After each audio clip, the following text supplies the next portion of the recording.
সুদানে শান্তিরক্ষা মিশনে সন্ত্রাসীদের ড্রোন হামলায় নিহত বাংলাদেশি সৈনিক মোহাম্মদ শামীম রেজার দাফন সম্পন্ন হয়েছে রাজবাড়ীতে।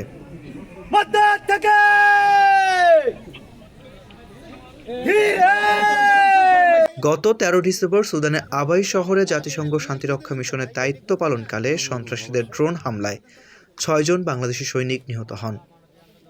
তাদের মধ্যে একজন ছিলেন রাজবাড়ী জেলার কালোখালী উপজেলার মির্গি ইউনিয়নের হোগলাডাঙ্গি গ্রামের বাসিন্দা মোহাম্মদ শামীম রেজা।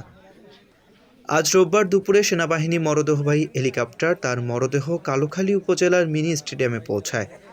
পরে মরদেহ গ্রামের বাড়িতে নেওয়া হলে স্বজনদের আহাজারিতে সেখানে হৃদয় বিদারক পরিবেশের সৃষ্টি হয়। সেনাবাহিনী উপজেলা প্রশাসনের পক্ষ থেকে পুষ্পমালা অর্পণ এবং রাষ্ট্রীয় মর্যাদা প্রদান শেষে পারিবারিক কবরস্থানে তাকে দাফন করা হয়।